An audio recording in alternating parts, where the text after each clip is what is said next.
was added back. Within 40 minutes of me catching you red-handed. Red-handed. There was one redaction out Where of he's over listed as a co-conspirator. and we invited you in. Gentlemen, This guy has Trump derangement syndrome.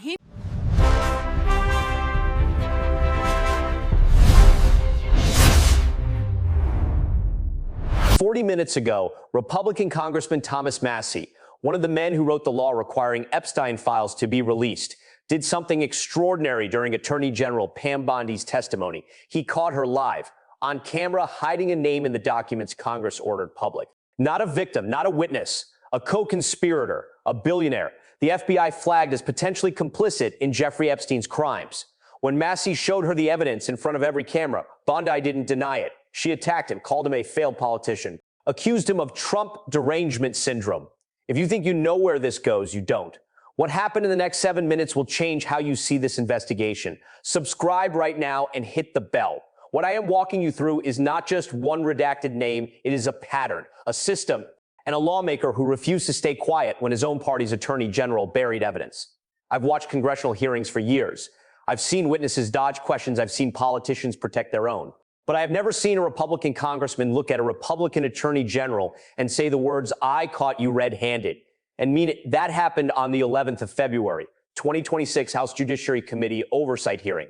The room was packed. Survivors of Jeffrey Epstein's abuse sitting in the gallery wearing white, watching, cameras at every angle. And Thomas Massie, former engineer, libertarian-leaning congressman from Kentucky, co-author of the Epstein Files Transparency Act, waiting for his turn to ask questions. He wasn't there to grandstand. He was there because he had spent the previous 2 days in a secure reading room at the Department of Justice reviewing unredacted versions of the Epstein files. The files that Congress had ordered released. The files that Bondi's department had released with thousands of redactions that didn't make sense, and Massie had found something. One specific redaction, one name that should never have been hidden, and he was about to make Bondi explain it in front of the entire country. Let me take you back to November 2025. Thomas Massie and Democrat Ro Khanna introduced the Epstein Files Transparency Act, bipartisan. The law required the DOJ to release all unredacted records related to Jeffrey Epstein. No exceptions for powerful people. The bill passed, Trump signed it, and when the deadline arrived, the DOJ released files with thousands of redactions that didn't make sense. Survivors' names were exposed. Victims' information published, but powerful men's names redacted.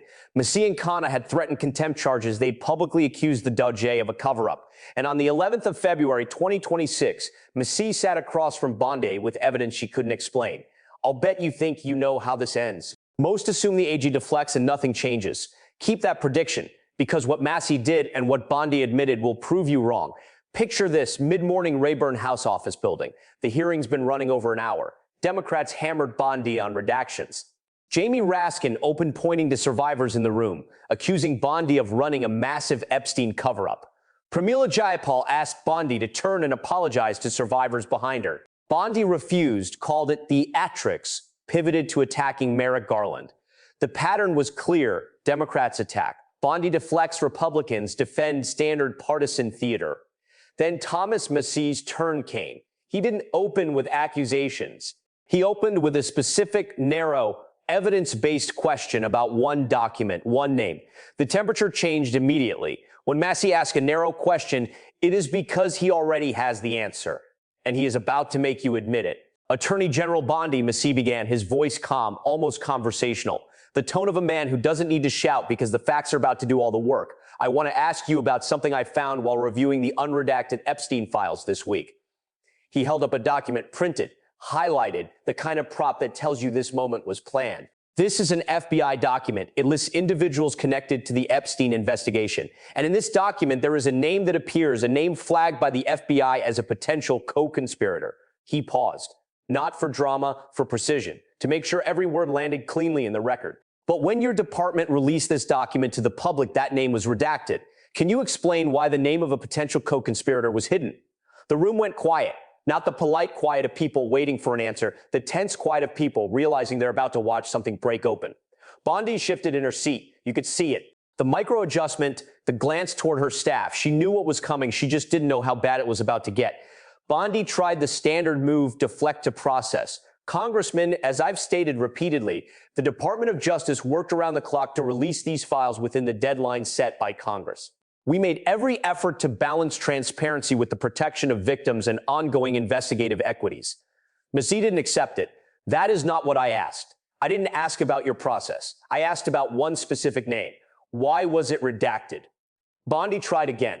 There are multiple reasons why names might be redacted in these documents. Privacy concerns, ongoing investigations, grand jury secrecy rules. This name, Massie interrupted, his voice still calm but harder now, is not a victim. This name is not a witness requesting anonymity. This is a name that the FBI itself flagged as a co-conspirator. So let me ask you again, why was this specific name hidden from the American people? And then Massie said the name out loud on the record in front of every camera. Les Wexner, stop right here. If you've watched this far and you're starting to understand what just happened, like this video right now, seriously, the algorithm determines who sees this, and this story needs to reach people. Like it, write what you are thinking in the comments. And let's keep going, because what happened next is when Bondi realized she'd been caught. Les Wexner, billionaire, former CEO of Victoria's Secret, known associate of Jeffrey Epstein, the man who gave Epstein power of attorney over his finances, the man whose connection to Epstein has been documented for years. And according to the FBI document Massie was holding, a name that appeared in investigative materials as a potential co-conspirator.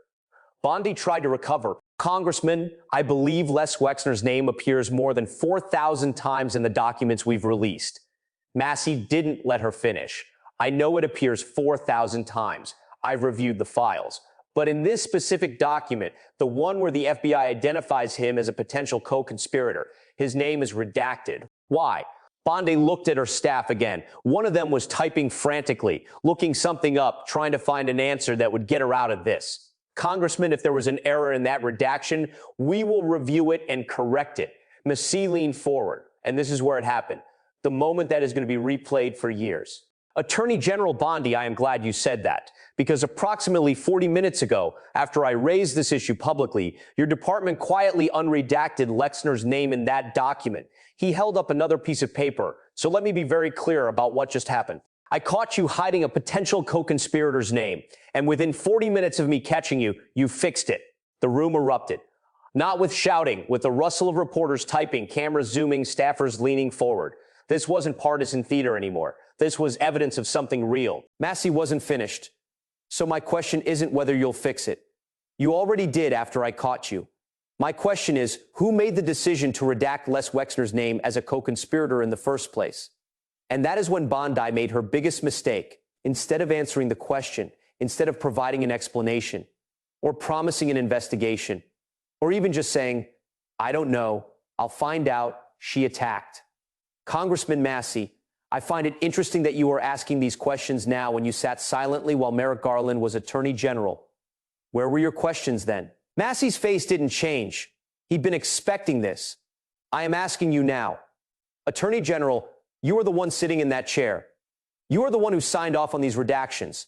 So answer the question, who decided to hide Les Wexner's name? Bondi's voice rose. Not a lot. Just enough that you could hear the edge. Congressman, you've made it very clear that you have Trump derangement syndrome. You've opposed this president at every turn, despite being a Republican Attorney General. Massie's voice cut through, quiet, sharp. I wrote the law you are violating. I am not asking you about President Trump. I am asking you about a billionaire's name that your department hid from the American people in a document about co-conspirators. Answer the question. There are two kinds of moments in congressional hearings. The moments where a witness can't answer because the information is classified or privileged. And the moments where a witness won't answer because the truth is worse than the silence. Everyone watching understood which kind of moment this was. Bondi tried one more deflection. You want to talk about cover-ups? Why didn't you ask Merrick Garland about Epstein twice when he sat in that chair? Massie didn't take the bait. I am asking you today under oath. Did you personally approve the redaction of Les Wexner's name in that FBI document? Bondi's jaw tightened. I am not going to sit here and be lectured by a failed politician who has spent more time attacking his own party than fighting for his constituents. Failed politician, she said it on camera to a sitting congressman in front of survivors, in front of the press. The attack that tells you someone has run out of answers and reached for the only weapon left, personal destruction. Massie smiled, not a big smile, a small one. the kind that says, "Thank you for proving my point." Attorney General, I am not a failed politician. I am a sitting congressman who wrote the law requiring transparency on Epstein. And you just spent 7 minutes attacking me instead of explaining why a co-conspirator's name was hidden. I think the American people can draw their own conclusions about what that means. Here is what you need to understand. Les Wexner is not some random person in the Epstein story. He gave Jeffrey Epstein power of attorney over his financial empire. His name appears thousands of times in the files. He has never been charged, but his relationship with Epstein has raised questions for years. When the FBI identified Wexner as a potential co-conspirator in internal documents, someone at the DOJ hid that from the public, not to protect a victim, not to preserve an investigation, to protect a billionaire. When a congressman caught them, they fixed it in 40 minutes, proving it was never about legal necessity. It was protection. That is not a redaction error. That is a cover-up. Massie forced Bondi to admit it without ever using the word, because sometimes the refusal to answer is the answer. The hearing continued. Ted Lieu asked Bondi whether underage girls were at Trump Epstein parties. Bondi called it ridiculous, refused to answer. Raskin listed every dodged question, every ignored survivor, every over-redacted document. Bondi attacked back, but the moment that mattered was Massie's 7 minutes. Because Massie is a Republican, he wrote the law. He has no political incentive to attack a Republican ag. He did it anyway, because the evidence was undeniable. That makes it impossible to dismiss as partisan politics. Within an hour, the clip was everywhere.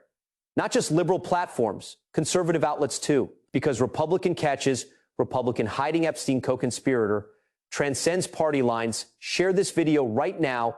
What Massie did, forcing transparency from his own party when staying quiet was easier, is what accountability looks like. Now, let me tell you what happens next, because this story is not over.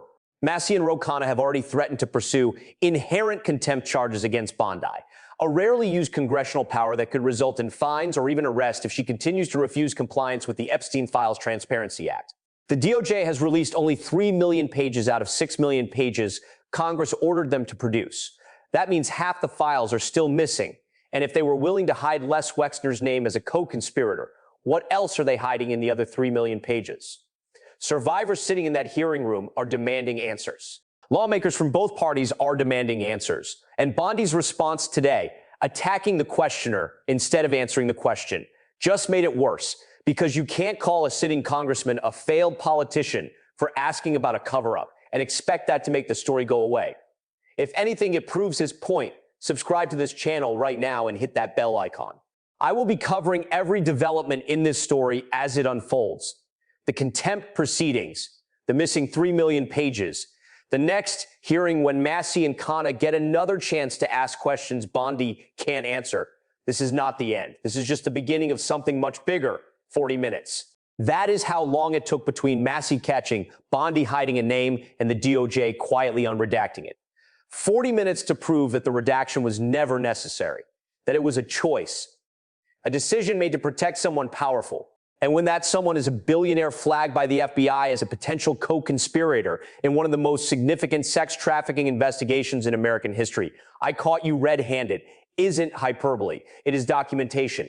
Thomas Massie walked into that hearing with evidence. He asked narrow, specific, undeniable questions. And when Bondi couldn't answer them, he didn't accept the deflection he pressed, he repeated. He made her sit in the silence until she had no choice but to attack him personally, because she had nothing else left. That is not partisan theater. That is accountability. And the fact that it came from a Republican asking questions of a Republican attorney general makes it impossible to ignore. The clip is still spreading.